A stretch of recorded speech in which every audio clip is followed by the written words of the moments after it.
మీరు చూస్తున్నారు గణేష్ యూట్యూబ్ ఛానల్ను. తెలంగాణ డిఎస్సి సిలబస్లో ఇంటర్మీడియట్ జువాలజీ ఎంత చదవాలి, ఏ అంశాలు చదవద్దు అనే విషయం పైన మనం ఈరోజు డిస్కస్ చేయబోతున్నాం. Thank you friends, good morning to all. So ఈరోజు మనం ఇంటర్మీడియట్ సెకండ్ ఇయర్ జువాలజీలో మనం చదివే సబ్జెక్ట్స్ ఏంటి అంటే జువాలజీ బుక్ మొత్తం చదవాలా లేదా అన్ని అంశాలు వదిలేయాలా, కొన్ని అంశాలు వదిలేయాలా, ఏ అంశాలపైన ఫోకస్ చేయాలనే విషయం పైన మనం ఇప్పుడు దృష్టి సారించబోతున్నాం. బేసిక్ గా చూసినట్లయితే జీర్ణ వ్యవస్థ 10th క్లాస్లో ఉన్న జీర్ణ వ్యవస్థ ఈ లెసన్ వచ్చేసి మనకి నోరు, అసేకోహరం, గ్రసని, ఆహారవాహిక, జీర్ణాశయం, చిన్న పేగు, పెద్ద పేగు, పూరిషనాళం, పాయువు, క్లోమం, క్లోమరసాలు, పైత్యరసాలు వీటికి సంబంధించిన 10th క్లాస్ టేబుల్ తో పాటు intermediate second year text book లో 1 to 20లో మానవుని జీర్ణ వ్యవస్థకు సంబంధించిన total information, intermediate second year జువాలజీలో మానవుని జీర్ణ వ్యవస్థకు సంబంధించిన టోటల్ ఇన్ఫర్మేషన్ ఉంది. దీన్ని లింక్ చేస్తూ ఆ టాపిక్ చదివితే ఎగ్జాక్ట్లీ మనకు సరిపోతుంది సార్ అండ్ మేడమ్స్.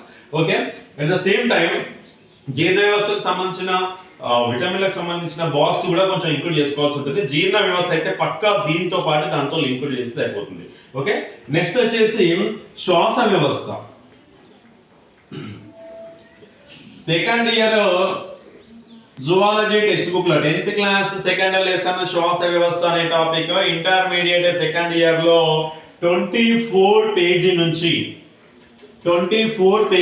కంటిన్యూస్ గా ఉంది. అందులో వాయువుల విస్థాపనం, క్లోరైడ్ విస్థాపనం, శ్వాసక్రియకు సంబంధించిన వ్యాధులు, వాటికి సంబంధించిన అంశాలు కూడా చూస్తే సరిపోతుంది. కాకపోతే 10th క్లాస్ లో మాత్రమే శ్వాసక్రియకు సంబంధించిన ప్రయోగాలు ఉన్నాయి. మరి ఇంటర్మీడియట్ సెకండ్ ఇయర్ లో ప్రయోగాలు లేవు, దాని ఇన్ఫర్మేషన్ మాత్రమే బ్రాడ్ గా ఉంది. అదొక్కటి చూస్తే మీకు సరిపోతుంది. తర్వాత వచ్చేసి ప్రసరణ ఇంటర్మీడియట్ సెకండ్ ఇయర్ జువాలజీలో ప్రసరణ, హార్ట్, వాటి యొక్క ఫంక్షన్స్, వీటి యొక్క టోటల్ ఇన్ఫర్మేషన్ కూడా అక్కడ మీకు ఉంది. అది మనకి 60 నుంచి 76 పేజీ వరకు కవర్ అయింది. 60 to 76 పేజీ వరకు ఎగ్జాక్ట్లీ కవర్ అయింది సార్. దాన్ని మనం చూస్తే అయిపోతుంది. ఇక్కడ మ్యాటర్ ఏంటంటే నేను చెప్పాల్సిన విషయము 10th class biological science, intermediate zoology, intermediate బుక్లు, 10th క్లాస్ బుక్లు వేరే ఏ మ్యాగజైన్ అయినా పర్లేదు, కానీ మనం చదివే క్వశ్చన్ మాత్రం చాలా డిఫికల్ట్ గా ఉంటుంది.